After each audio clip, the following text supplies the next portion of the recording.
देखिए, देश के इतिहास में सबसे निर्णायक एक केस है जो कि भारतीय संविधान को बहुत ही सशक्त बना देता है।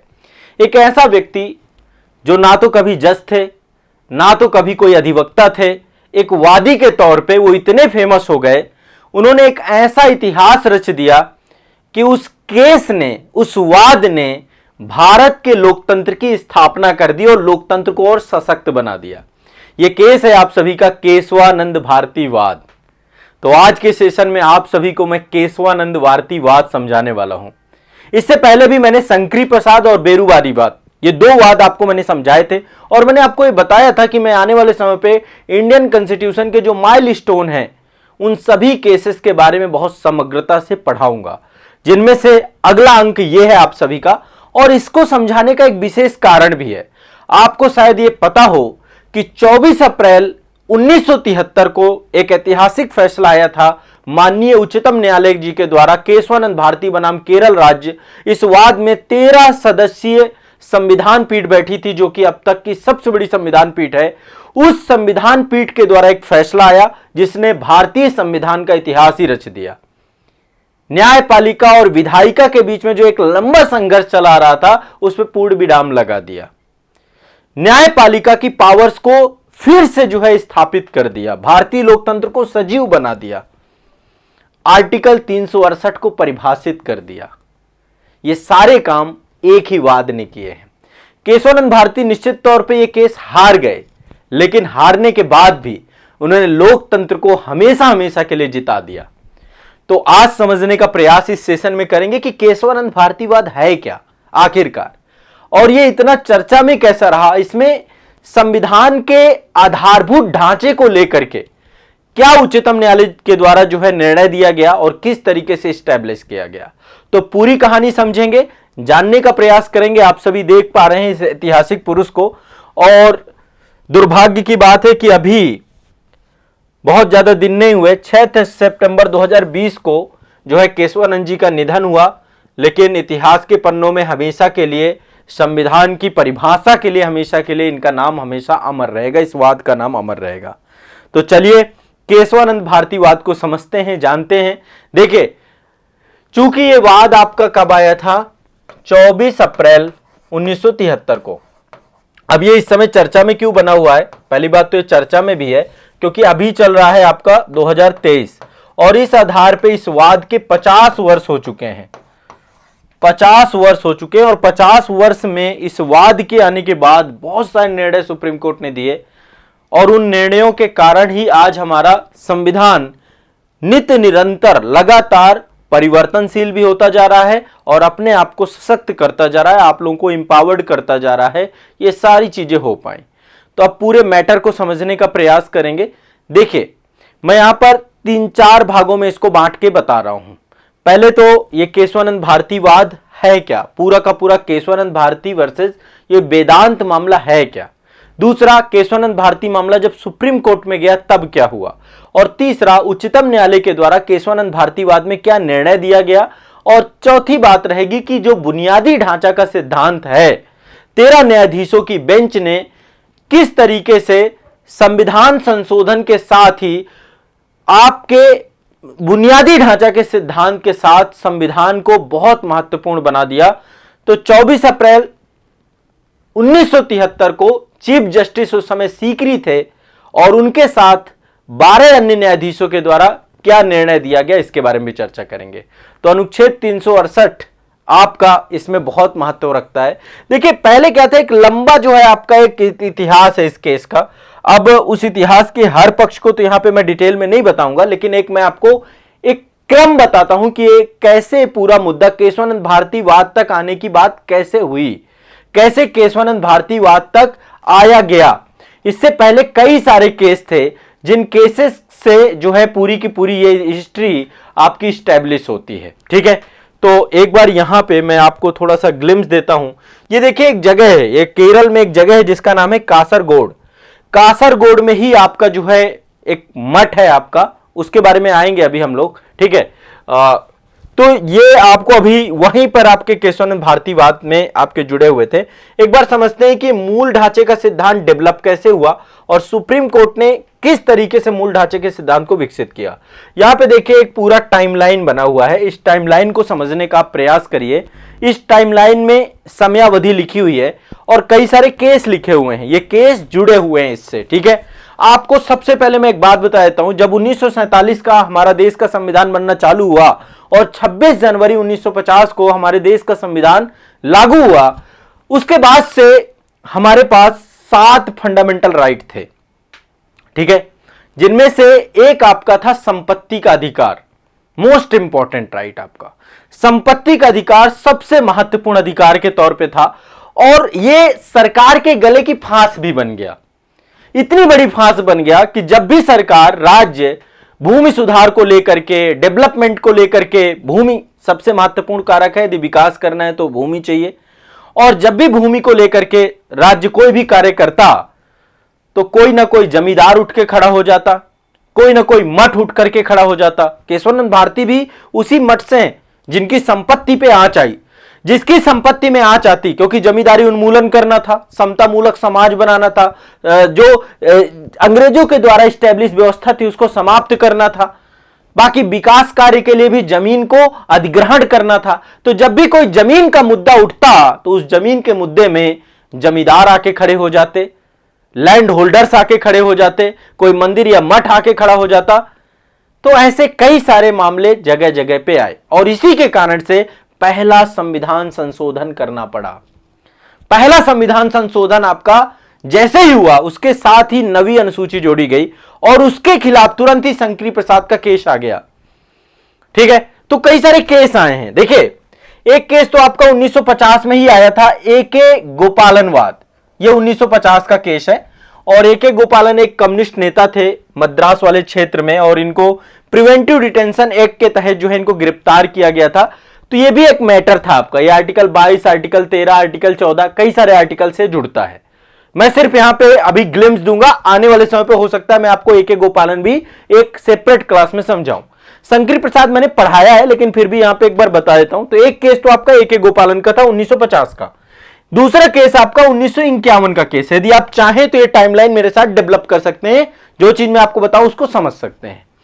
1951 का जो एक केस था, इसमें क्या हुआ, पहला संविधान संशोधन को चुनौती दी गई, शंकरी प्रसाद वाद आया और इस वाद में जो है सुप्रीम कोर्ट ने बोला कि जो आर्टिकल 13(2) है, देखिए ये बड़ा विवादित रहा, आर्टिकल 13(2), अनुच्छेद 13(2) में लिखा हुआ है कि कोई भी संसद के द्वारा बनाई जाने वाली विधि यदि मूलाधिकारों को समाप्त करने का प्रयास करेगी तो वो विधि उतने हिस्से तक क्या हो जाएगी, समाप्त हो जाएगी, ठीक है।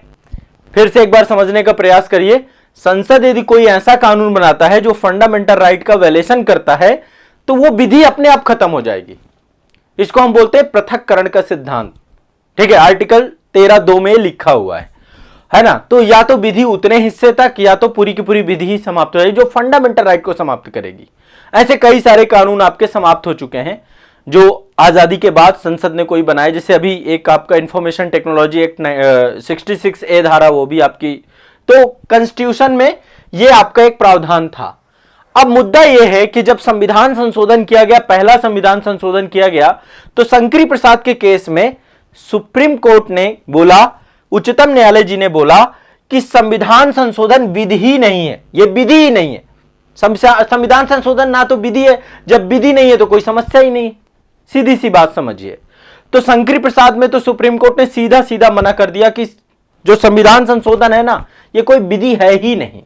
अब जब ये कोई विधि नहीं है तो फंडामेंटल राइट को वायलेट करे क्या ना करे, कोई टेंशन ही नहीं लेनी है, ठीक है। ये बात हुई 1951 के एक्ट में, ठीक है। इसके बाद एक और मामला आया सज्जन सिंह वाद, ये 1965 का वाद था।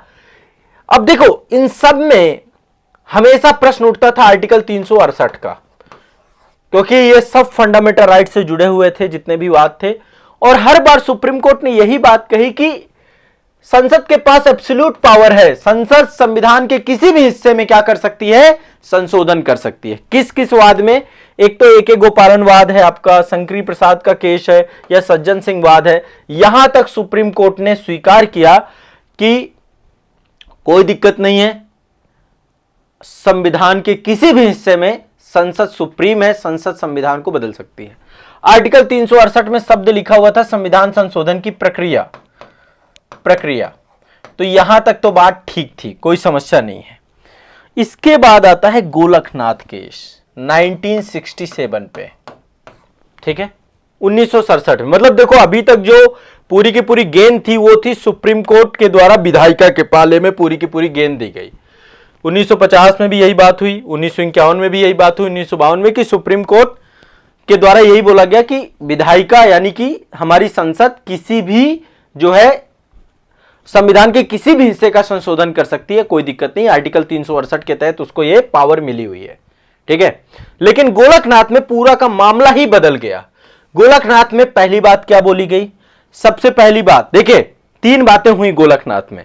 सबसे पहली बात सुप्रीम कोर्ट ने बोला गोलकनाथ केस पे कि 368 ने संसद को संशोधन करने की शक्ति नहीं प्रदान की है, बल्कि यह केवल प्रक्रिया बताता है कि भैया कैसे संशोधन करोगे।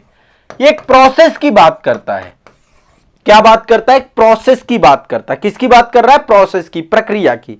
ध्यान से समझने का प्रयास करिएगा, तभी आपको केशवानंद तक मैं लेकर के चल रहा हूं, बहुत इत्मीनान से ध्यान से समझिएगा। और समझ में आ रहा हो तो एक बार कमेंट करिएगा कि हां चीजें आपको समझ में आ रही हैं। तो सबसे पहले आर्टिकल 368 ये कह रहा है कि संसद, मतलब ये गोलकनाथ वाद पे सुप्रीम कोर्ट ने पहले तो बोल दिया कि 368 शक्ति नहीं है, संविधान संशोधन की शक्ति नहीं है, बल्कि प्रक्रिया है। ये दोनों बातों में बहुत अंतर है। शक्ति नहीं है मतलब कि संविधान संशोधन को आप जो एक प्रोसेस बताया गया कैसे संविधान का संशोधन करना है, तो आर्टिकल 368 के तहत आप संविधान के में संशोधन करने की प्रक्रिया बताई गई, शक्ति नहीं दी गई। दूसरा बोला कि मौलिक अधिकारों को संसद द्वारा संशोधित नहीं किया जा सकता। मौलिक अधिकारों को संविधान संशोधन नहीं किया जा सकता मौलिक अधिकारों पे। यह भी गोलकनाथ पे बात कही, पूरी बात गोल गोल हो गई। गोलकनाथ में किसी एक केस में अलग से सेपरेट आपको बताऊंगा। तीसरी बात जो यहां पे की गई कि आर्टिकल 2 के तहत विधि के अंतर्गत संविधान संशोधन भी आता है। मतलब संविधान संशोधन भी विधि है, यानी कि यदि संविधान संशोधन मौलिक अधिकारों का उल्लंघन करेगा, ध्यान से समझिएगा इस बात को, तो संविधान संशोधन भी आपका असंवैधानिक घोषित कर दिया जा सकता है। यह बात हुई आपकी गोलकनाथ पे। फिर से एक बार समझिए कुछ महत्वपूर्ण केस केशवानंद भारती के पहले के। 1950 में एके गोपालन वाद आया, ठीक है, यह निवारक निरोध अधिनियम से जुड़ा हुआ था। शंकरी प्रसाद केस आया, लैंड रिफॉर्म से जुड़ा हुआ था, ये बिहार के आपके जमींदार थे शंकरी प्रसाद, ठीक है। और तीसरा केस आपका सज्जन सिंह वाद आया 1965 का। तो ये तीन प्रमुख केस आपके मोस्ट इंपॉर्टेंट हैं। इसके बाद आपका 1967 में गोलकनाथ वाद आया, ठीक है। कौन सा आया? गोलकनाथ वाद 1967 में। और इस वाद में पूरा का पूरी कहानी बदल गई। अभी तक सुप्रीम कोर्ट के द्वारा विधायिका को बोला गया कि आप संविधान के किसी भी हिस्से में संशोधन कर सकते हैं, आपके पास पावर है। आर्टिकल 368 के तहत संविधान के किसी भी हिस्से में, मूल अधिकार सहित किसी भी हिस्से में आप क्या कर सकते हैं? संशोधन कर सकते हैं। लेकिन 367 में पूरी कहानी बदल गई। यह बोला गया, माफ करेगा, 1967 में आपका 1967 में गोलकनाथ वाद में क्या बोला गया कि अनुच्छेद 368 में संसद को संशोधन करने की शक्ति प्रदान नहीं की गई, बल्कि सिर्फ और सिर्फ एक प्रक्रिया की बात है, ठीक है। और यहां पर दूसरी बात की गई कि मौलिक अधिकारों सहित संविधान के हर एक हिस्से पे संशोधन करने के राइट नहीं है, ठीक। और आर्टिकल 13(2) में बोला गया कि विधि में संविधान संशोधन भी सम्मिलित है। अब पूरी कहानी बदल गई। अब जैसे ये पूरी कहानी बदली, आपको पता है विधायिका ने फिर से एक संविधान संशोधन किया जिसका नाम है 24वां संविधान संशोधन अधिनियम। कब किया गया? 1971 में। अब 24वां संविधान संशोधन के तहत अब देखिए यहां पे देखिए कब एक टसन चालू हो जाएगी विधायिका वर्सेस न्यायपालिका में, एक जंग चालू हो जाएगी। जंग जैसा ही है, आपस में एक दूसरे के प्रति जो कमेंट आ रहे हैं, उन कमेंट को, जो निर्णय आ रहे हैं, उनको निष्प्रभावी बनाने की दिशा में काम करना। तो जैसे ही आपका 1967 में गोलकनाथ वाद आया, वैसे ही 1971 में संसद के द्वारा 24वां संविधान संशोधन कर दिया गया। अब 24वां संविधान संशोधन अधिनियम में सबसे पहली बात यह लिख दी गई कि आर्टिकल 13 के तहत संविधान संशोधन विधि नहीं है, इसलिए संसद संविधान में संशोधन कर सकती है। मतलब कि स्पष्ट करके लिख ही दिया गया कि संविधान संशोधन विधि के अंतर्गत नहीं आती है। अभी भी आप बेयर एक्ट खोलोगे तो बेयर एक्ट में लिखा हुआ है 13(4) में, देख लीजिएगा। अभी मैं आपको दिखाऊंगा 13(4), ठीक है। एक मिनट में यहां पे आपको दिखाई देता हूं। ये आप देखिए, ये लिखा हुआ है बट अब ये इलीगल हो चुका है, मतलब इसके बारे में भी मैं बात कर दूंगा। यहां पे देखिए ये लिखा हुआ है, देखिए लिखा है इस अनुच्छेद की कोई बात अनुच्छेद 368 के तहत किए गए संविधान संशोधन के संविधान के किसी भी संशोधन में लागू नहीं होगी। यानी इसका मतलब ये है कि संविधान संशोधन विधि नहीं है। तो ये 1971 में विधायिका ने काम किया, संसद ने एक संविधान संशोधन ही पारित कर दिया और साथ ही लिख दिया कि नागरिकों के जो मूल अधिकार वो सीमित हैं, संसद संविधान के किसी भी भाग में संशोधन कर सकती है, ठीक है। अब आप समझ सकते हैं कि लैंड रिफॉर्म को लेकर के, किस तरीके से जमींदारी उन्मूलन को लेकर के या संपत्ति के अधिकार किस तरीके से गले की फांस बन गया और न्यायपालिका विधायिका संविधान को लेकर के एक खींचतान चलनी चालू हो गई। तो 1971 में 24वां संविधान संशोधन, इसके बाद 1972 में आपका 25वां संविधान संशोधन हुआ आपका, ठीक है। इसमें भी कई सारी बातें ऐसी कही गई, जैसे कि मूल अधिकार जो है राज्य के नीति निषेधक तत्व में ज्यादा प्रभावी किसको दिया गया, डीपीएसपी को, कि भाई डीपीएसपी सभी जानते हैं आप लोग, राज्य के नीति निषेधक तत्व जिनके आधार पर राज्य कानून बनाता है। तो राज्य के नीति निषेधक तत्व के तहत जब राज्य कानून बना रहा होगा तो मूल अधिकारों का वायलेशन चल सकता है, हो सकता है। यानी कि डीपीएसपी को प्राथमिकता दी गई, मूल अधिकारों पर प्राथमिकता दी गई 25वें संविधान संशोधन से।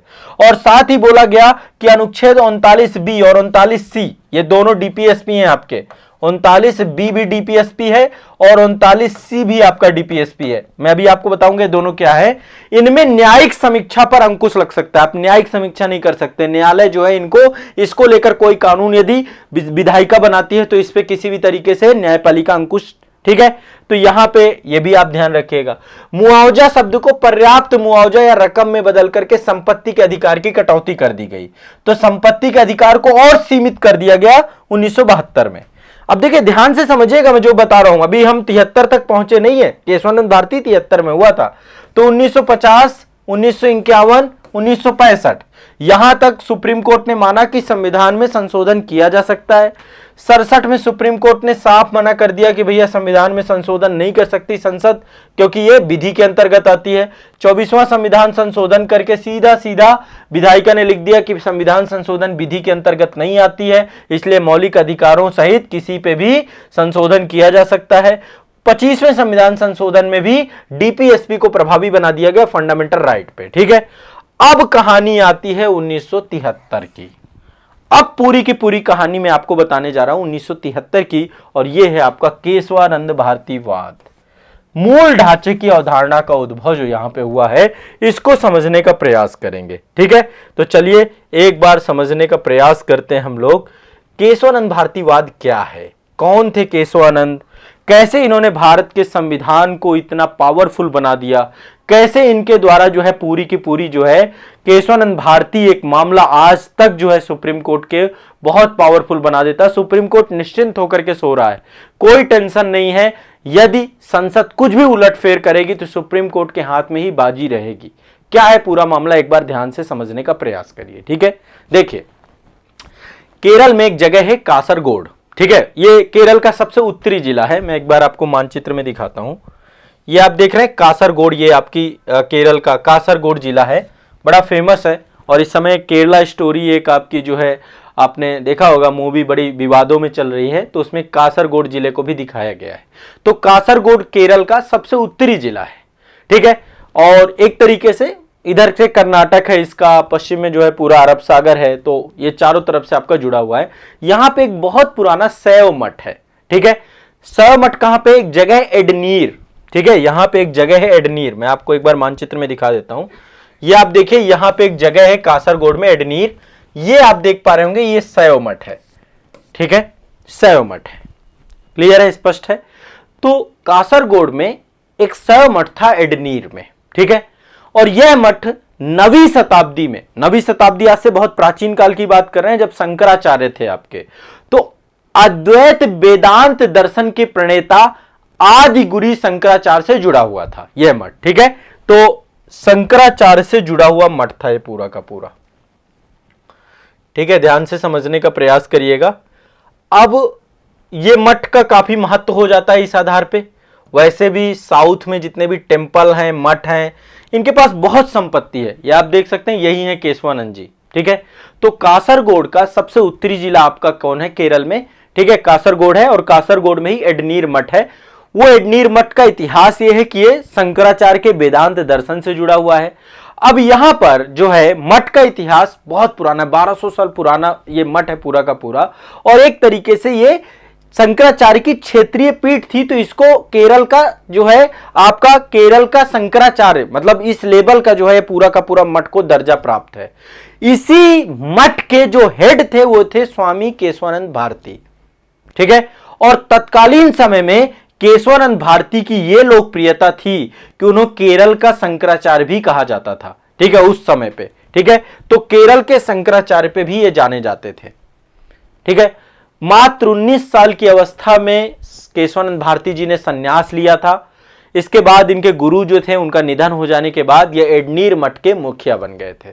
ठीक है, और इस कारण से इनको श्रीमद जगत गुरु श्री श्री शंकराचार्य तोकलाचार्य श्री केशवानंद भारती के नाम से इनको संबोधित किया जाता था। तो काफी बड़ा जो है इनका नाम था, वहां पे नामी गिरामी व्यक्ति थे। ठीक है, अब ये मठ बहुत इंपॉर्टेंट था। कैसे इंपॉर्टेंट था, एक बार इस मठ के बारे में काफी सारे विषयों पर मैं आपको यहां से क्रम से चर्चा करूंगा। देखिए, मठ अध्यात्म के क्षेत्र में तो था ही, लेकिन साथ ही यहां पे जो तत्कालीन केरल की नाट्य परंपरा है, नृत्य परंपरा है, उसको भी बढ़ावा देने के लिए काफी काम करता था ये मठ। ठीक है, अब इस कारण से इस मठ के पास बहुत बड़ी जमीन थी, बहुत बड़ा एरिया था, और इस मठ के द्वारा इस एरिया पे बहुत सारे स्कूल और कॉलेज चलवाए जा रहे थे। ठीक है, कई सारे व्यवसायों को संचालित कर रहा था। लगभग जो है ये इसके पास हजारों एकड़ जमीन थी। इस मठ के पास, एडनीर मठ के पास हजारों एकड़ जमीन थी, और उसके द्वारा उस जमीन पर केरल के जो कल्चर है, संस्कृति है, उस संस्कृति को एस्टेब्लिशमेंट करने के लिए एडनीर मठ के द्वारा बहुत सारे स्कूल, कॉलेज और कई सारे व्यवसाय संचालित कराए जा रहे थे। ठीक है, अब ध्यान से समझिएगा। इसी समय केरल सरकार के द्वारा वहां पर जो मुख्यमंत्री थे वो थे EMS नंबूदरीपाद। ये बात है 1963 की। उनके द्वारा एक कानून लाया गया। कानून था केरल भूमि सुधार अधिनियम 1963। एक लैंड रिफॉर्म एक्ट लाया गया, केरल भूमि सुधार अधिनियम 1963। मुझे बताएं, ये समझ में आ रहा है ना जो चीजें मैं बता रहा हूं? मैं थोड़ा सा आपका बिल्कुल एक जो होता ना आपका पूरा फाउंडेशन आपका क्लियर कर रहा हूं ताकि आपको चीजें समझ में आए।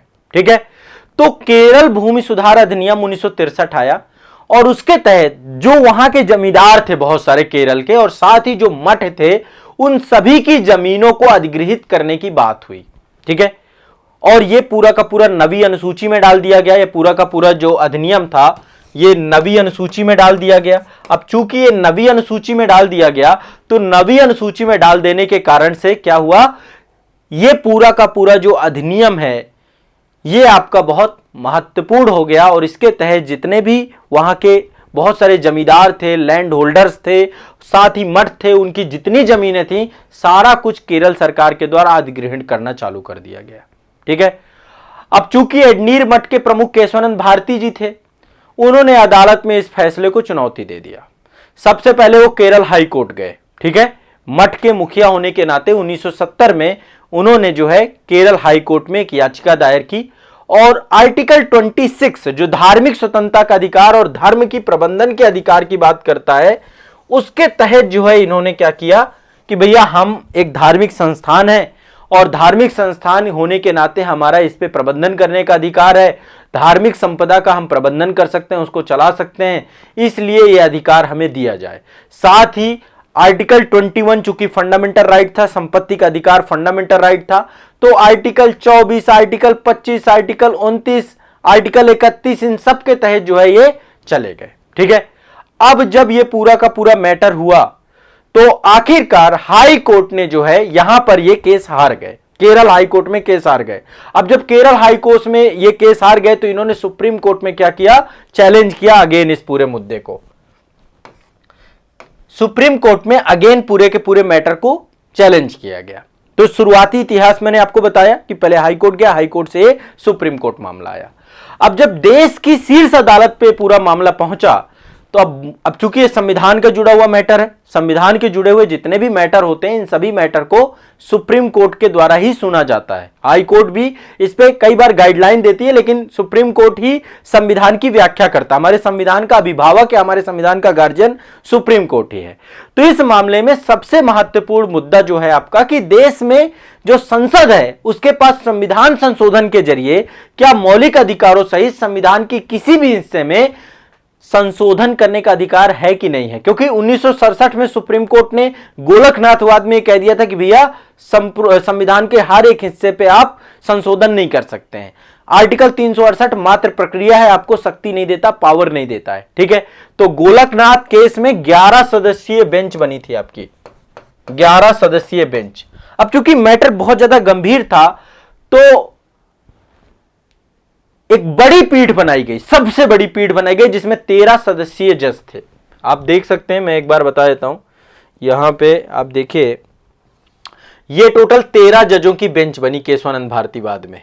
ये ऐतिहासिक जज हैं जिसमें जस्टिस सीकरी थे, उस समय सीजेआई थे आपके जस्टिस सीकरी। तो जो है 13 सदस्यीय बेंच बनी। 1972 में लगातार सुनवाई की गई और लगभग 68 दिनों तक सुनवाई चली इसकी, 68 दिनों तक बैक टू बैक इसकी सुनवाई चली। इस सुनवाई के बाद लगभग 703 पन्नों का एक जजमेंट आता है और उस जजमेंट ने सब कुछ बदल दिया। ठीक है, और केशवानंद भारती इस केस में फिर हार गए। केशवानंद भारती इस केस में जीते नहीं, केशवानंद भारती इस केस को हार गए। 7-3 से फैसला आया, 7 जज मेजोरिटी में थे और 6 जज जो है आपके माइनॉरिटी में थे। केशवानंद भारती के साथ 6 जज तब भी खड़े थे 13 में से, ध्यान रखिएगा, लेकिन 7 जजों के साथ केशवानंद भारती ये वाद हार गए। ठीक है, तो केशवानंद भारती ये वाद हारे जरूर, लेकिन संविधान में बहुत सारे माइलस्टोन जुड़ गए। कौन कौन से माइलस्टोन जुड़े, ध्यान से समझिएगा। सबसे पहली बात, सुप्रीम कोर्ट ने कहा कि आर्टिकल 368 के तहत संसद संविधान के किसी भी हिस्से में संशोधन कर सकती है, कोई दिक्कत नहीं है, लेकिन मूल अधिकार में भी संशोधन करे, संविधान के किसी भी हिस्से में संशोधन करे, आर्टिकल 368 उसको पावर करता है। ठीक है, अनुच्छेद 368 को पहले परिभाषित किया इन्होंने। दूसरी बात यहां पे साथ में ये जोड़ दी कि ऐसा कोई भी संशोधन नहीं किया जा सकता जो संविधान के मूल ढांचे के, बुनियादी ढांचे के, बेसिक स्ट्रक्चर का परिवर्तन करता हो या संविधान का मूल स्वरूप बदल देता हो। जो संविधान निर्माताओं ने संविधान को जिस मंशा के तहत बनाया है उन सभी को बदल देता हो, ऐसा कोई भी संशोधन नहीं किया जा सकता है। यहीं से निकल के आया आपका मूल ढांचे का सिद्धांत या बुनियादी ढांचे का सिद्धांत। तो केशवानंद भारती का मामला जो है न्यायिक सक्रियता का सबसे महत्वपूर्ण उदाहरण है और यहीं से देश में संविधान सबसे ऊपर जाकर के बैठ गया। संसद नहीं है हमारे देश में पावरफुल, हमारे देश में संप्रभु संविधान है और संविधान ही संसद को यह पावर देता है कि आप मुझे बदल सकते हो, लेकिन कितना बदल सकते हो, आप मेरे बेसिक स्ट्रक्चर को, मेरे बुनियादी ढांचे को बदल नहीं सकते। केशवानंद भारती बात में तय हो गया। तो 7 जजों ने बोला कि संसद संविधान में किसी भी हद तक संशोधन कर सकती है, लेकिन संविधान के बेसिक स्ट्रक्चर में, बुनियादी ढांचे में वो संशोधन नहीं कर सकती। तो संसद, अब बुनियादी ढांचा क्या होगा, सबसे बड़ा मुद्दा यह है कि अच्छा बेसिक स्ट्रक्चर आप परिभाषित कर दीजिए, बता दीजिए कि संविधान का यह हिस्सा बुनियादी ढांचा है, यह हिस्सा बुनियादी ढांचा है। तो सुप्रीम कोर्ट ने कहा कि बुनियादी ढांचा क्या होगा यह हम तय करेंगे, ये हम बताएंगे समय समय पर। हम समय समय पर संविधान को परिभाषित करते रहेंगे। जब भी आप संविधान में कोई संशोधन करोगे और उसकी संवैधानिकता का प्रश्न उठेगा तो हम आपको बताएंगे कि यह संविधान सम्मत है कि नहीं है, यह बुनियादी ढांचे का उल्लंघन है कि नहीं है। देखिए, यह सुप्रीम कोर्ट का सबसे बड़ा प्लान था। मान लीजिए सुप्रीम कोर्ट ने बुनियादी ढांचे का सिद्धांत भी बता दिया और साथ ही ये स्पष्ट कर देता उस समय कि ये बातें मत संशोधित करना, बाकी कुछ भी कर देना, तो अभी तक संसद ने कोई ना कोई नियम कानून बना लिया होता। संसद अभी तक उसको बाईपास कर देती, बोल देती आपने तो इतनी बातें बताई थी। लेकिन सुप्रीम कोर्ट ने कहा कि हम समय समय पर आपको बताएंगे बुनियादी ढांचा क्या होगा, ध्यान रखिएगा। और जैसे ही 1973 का बुनियादी ढांचे का सिद्धांत आया, 1973 का, इंदिरा गांधी बौखला गई।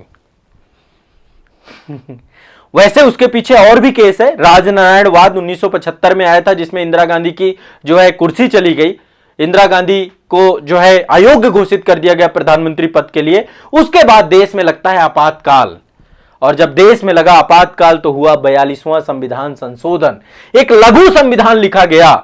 42वें संविधान संशोधन से पूरे संविधान को बदल दिया गया, हर एक हिस्से में बदलाव किया गया, नई चीजें जोड़ी गई, प्रस्तावना में जोड़ा गया, फंडामेंटल ड्यूटी जोड़ी गई, फंडामेंटल राइट में बहुत सारी चीजें परिवर्तित की गई, न्यायपालिका की सारी पावर खत्म कर दी गई। अब देखिए कितनी बड़ी बौखलाहट थी। 1973 में केशवानंद भारती वाद में चूंकि यह बात सुप्रीम कोर्ट ने कही कि आप संविधान के किसी भी हिस्से को परिवर्तित करिए, हमें कोई दिक्कत नहीं है, लेकिन आप मूल ढांचे के सिद्धांत को परिवर्तित नहीं कर सकते हो। और यह इतनी बड़ी बात थी कि आगे आने वाले जितने संशोधन थे, सारे के सारे संशोधन को पुनरावलोकन करने का अधिकार, सारे अधिकार आ गए सुप्रीम कोर्ट के पास। तो इंदिरा गांधी ने 42वें संविधान संशोधन में, जब इंदिरा गांधी सरकार के द्वारा परिवर्तित किया गया संविधान में, तो वहां पे लिख दिया गया आर्टिकल 368 में कि कोई भी संविधान संशोधन होगा, यह बात है 1976 की। देखिए केशवानंद भारती आया 1973 में, 1976 में आपका फिर से अगेन क्या आया, 42वां संविधान संशोधन। और जब आपका 42वां संविधान संशोधन हुआ तो उसमें लिख दिया गया आर्टिकल 368 में कि संविधान संशोधन पे न्यायिक पुनरावलोकन नहीं होगा, न्यायपालिका संविधान संशोधन में किसी तरीके से कोई भी पुनरावलोकन नहीं कर सकती, कुछ नहीं कर सकती, यानी न्यायपालिका की पावर को समाप्त कर दिया गया। आर्टिकल 368 4 और 5 आज भी पढ़ेंगे तो वहां पे बातें लिखी हुई हैं। सुप्रीम कोर्ट आराम से इस बात को देखता रहा, कोई दिक्कत नहीं है, क्योंकि उसको 1973 का जो काम करना था वो बहुत बड़ा कार्य था, बुनियादी ढांचे का सिद्धांत। इसके बाद आता है आपका मिनर्वा मिल्स वाद 1980 में, और मिनर्वा मिल्स वाद में सुप्रीम कोर्ट कहता है कि न्यायिक पुनरावलोकन संविधान का बुनियादी ढांचा है, संविधान के आधारभूत बेसिक स्ट्रक्चर है, आप इसे समाप्त नहीं कर सकते हैं। पूरी तरीके से हाथ काट देता है संसद के, पूरा इलीगल घोषित हो जाता है आर्टिकल 368 का सेक्शन 4 और 5। तो आप ये बात समझिए कि ये कितना बड़ा वाद है। इसके बाद आपको पता है अभी एनजेसी आया था, है ना, 99वां संविधान संशोधन करके बोला भैया हम सुप्रीम कोर्ट के जजों की नियुक्ति हम करेंगे। कौन करेगा? न्यायपालिका करेगी, विधायिका करेगी, कार्यपालिका करेगी, कानून मंत्री सम्मिलित होंगे, 2 बाहरी लोग सम्मिलित करेंगे, ये करेंगे वो करेंगे, कोलेजियम प्रणाली हटाओ, न्यायाधीशों की पारदर्शिता लाओ। तो सुप्रीम कोर्ट ने कहा अच्छा अब आप लोग हमें जो है नियुक्त करोगे। सुप्रीम कोर्ट ने कहा कि आर्टिकल 49 उठा के देखिए, वहां पे लिखा कार्यपालिका और न्यायपालिका दोनों आपस में क्या रहेंगी? पृथक रहेंगी, और उस कारण से उसको इलीगल घोषित कर दिया। बोला ये आपका बेसिक स्ट्रक्चर बुनियादी ढांचे का क्या है आपका।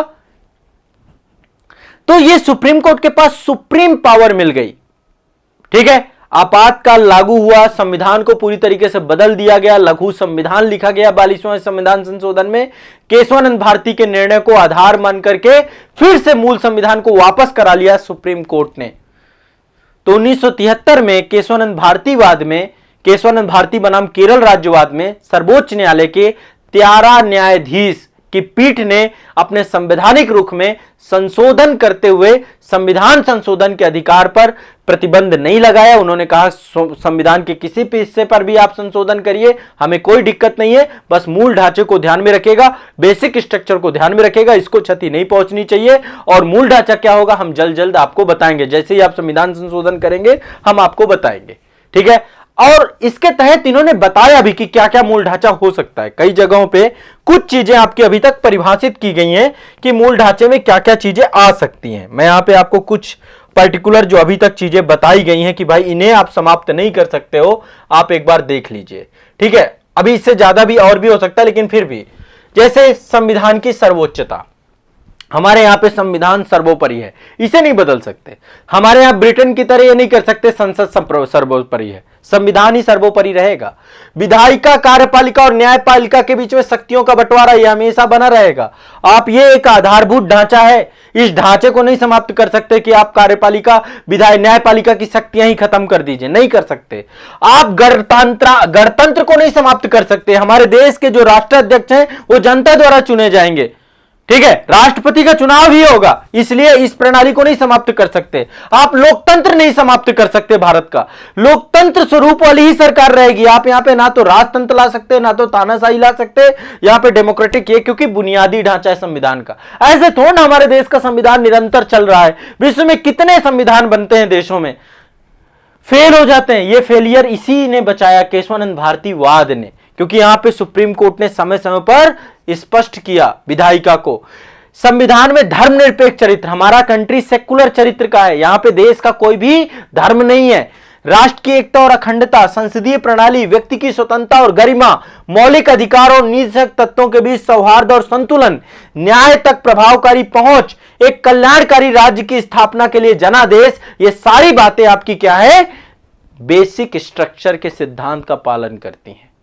ये सारी की सारी आपकी क्या है, तो न्यायालय का ये जो निर्णय रहा, ये निर्णय में नवी अनुसूची जैसे कि तैसे बनी हुई है कि भाई नवी अनुसूची में यदि कोई भी एक्ट लेकर के आते हो लैंड रिफॉर्म से जुड़ा हुआ, उसको न्यायालय में आप चैलेंज नहीं कर सकते हो। लेकिन सुप्रीम कोर्ट ने एक बात और कह दी कि मैं, कोई दिक्कत नहीं है, लैंड रिफॉर्म से जुड़ा हुआ कोई भी मैटर लेकर के आओगे नवी अनुसूची में, हम कोई बात नहीं करेंगे।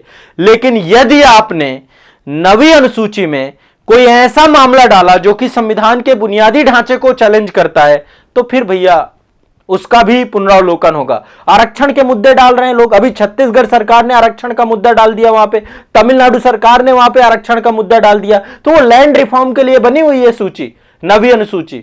लैंड रिफॉर्म एक्ट के वहां पे डालिए तो कोई दिक्कत नहीं, लेकिन बेसिक स्ट्रक्चर को लेकर आपने कुछ काम किया नवी अनुसूची के साथ जोड़ करके, तो आपको उसको भी हम जुडिशियल रिव्यू करेंगे, न्यायिक पुनरावलोकन करेंगे। मुझे लगता है आप समझ पा रहे होंगे चीजें, है ना, चीजें समझ पा रहे होंगे कि क्या है पूरा मैटर, क्या है चीजें। तो ये आपका पूरा का पूरा मामला था केशवानंद भारतीवाद का। इसमें एक बुनियादी ढांचे का सिद्धांत निकल के आया और ये बुनियादी ढांचे का सिद्धांत आपका पूरी तरीके से आज भी प्रासंगिक है और इस बुनियादी ढांचे के सिद्धांत के साथ ही जो है आपका पूरा का पूरा मामला लगातार चल रहा है। ठीक है, तो ये आपको ध्यान में रखना है। ये एक ऐतिहासिक जो है निर्णय है। केशवानंद भारती आपके 6 सितंबर 2020 को गुजर गए, लेकिन ये हमेशा संविधान के, जब संविधान की व्याख्या करने की बात आएगी तो ये हमेशा रहेंगे। अब जब केशवानंद भारतीवाद आया, विश्व के कई देशों ने इससे बहुत कुछ सीखा। कई देशों ने, कई संविधानों ने, कई न्यायालयों ने बहुत सारी चीजें सीखी। बांग्लादेश की सुप्रीम कोर्ट ने भी वहां पे अनवर हुसैन बनाम जो है आपका अनवर हुसैन चौधरी बनाम बांग्लादेश में, वहां पर भी बेसिक स्ट्रक्चर, बांग्लादेश सरकार, बांग्लादेश न्याय जो वहां का उच्चतम न्यायालय, उसने भी बेसिक स्ट्रक्चर का सिद्धांत वहां पे स्टैब्लिश किया। इसी प्रकार से जो है अन्य बहुत सारे अफ्रीकी कंट्रियां बहुत सारी हैं, युगांडा है, केन्या है, सेशल्स है, यहां पर भी जो है कई बार जो है बेसिक स्ट्रक्चर के सिद्धांत की स्थापना हुई। तो यह सिर्फ भारत भर को प्रभावित नहीं किया, बल्कि विश्व के कई सारी अदालतों ने इससे सीखा, इस पूरे सिद्धांत ने। ठीक है, सभी ने केशवानंद भारतीवाद को बताया कि यह सिद्धांत संविधान जिंदा रखने वाला सिद्धांत है। तो निष्कर्षता केशवानंद भारती इस वाद को हार गए, लेकिन हारने के बाद भी भूमि को बचाने में सक्षम नहीं हो पाए निरमटकी। लेकिन निसंदेह इस मामले ने संविधान की सर्वोच्चता को स्टैब्लिश किया, भारत के लोकतंत्र को स्टैब्लिश किया, भारत के लोगों को स्टैब्लिश किया, भारत की न्यायपालिका को जिंदा रखा। यह जो है सबसे बड़ा काम केशवानंद भारतीवाद ने किया। मैं पूरी आशा करता हूं कि केशवानंद भारतीवाद आप समझ गए होंगे। बहुत सिंपल है, इसका एक हिस्टोरिक बैकग्राउंड है। यदि आपको देखें हिस्टोरिक बैकग्राउंड में, आने वाले समय पे मैं सारे केस आपको पढ़ाऊंगा। शंकरी प्रसाद में पढ़ा चुका हूं, यदि आप लोगों ने नहीं देखा तो एक बार सर्च करिएगा, आजाद आईएएस एकेडमी के यूट्यूब चैनल पे आपको मिल जाएगा शंकरी प्रसाद वाद। ठीक है, तो ये बहुत अच्छे से, मैंने एक बेरूबारीवाद की भी पढ़ाया था आपको। बेरूबारीवाद में सुप्रीम कोर्ट ने बोला था कि प्रस्तावना जो है संविधान का हिस्सा नहीं है, लेकिन केशवानंद भारतीवाद में सुप्रीम कोर्ट ने कहा था कि प्रस्तावना संविधान की आत्मा है। है ना, संविधान का हिस्सा है केशवानंद भारतीवाद में ही। तो बेरूबारीवाद में जहां प्रस्तावना को संविधान का अंग नहीं माना था, वो पूरा नेहरू नून समझौते से जुड़ा हुआ है, पाकिस्तान को बेरी बारू क्षेत्र देना था, उस समय की बात है। लेकिन 1973 में प्रस्तावना को भी बेसिक स्ट्रक्चर के सिद्धांत के तहत रखा गया है, आधारभूत ढांचे के सिद्धांत के तहत रखा गया है, संविधान की आत्मा के तौर पे रखा गया है। ठीक है, तो ये ध्यान रखिएगा, ये आपका पूरा का पूरा मैटर है। ठीक है, तो ये आप सभी को समझ में आ गया होगा। और केशवानंद भारतीवाद जो जटिल था, मुझे लगता है अब आप सभी के लिए आसान बन गया होगा। ठीक है, तो केशवानंद भारती, हमें जो है इस वाद को लेकर के कई बार जिक्र करना होगा अपनी आंसर राइटिंग में, जब कभी भी कोई भी उत्तर लेखन आपका न्यायपालिका की पावर को स्टैब्लिश करने के लिए है, आर्टिकल 368 को लेकर के है, या विधायिका न्यायपालिका के बीच जो संघर्ष को लेकर कड़ी है, उस सबको समझना होगा। ठीक है, चलिए, तो ये आपका केशवानंद भारतीवाद रहा। एक बार कमेंट सेक्शन में मुझे जरूर बताइए कि आपको ये पढ़ करके, ये समझ करके कैसा लगा। ठीक है, चलिए।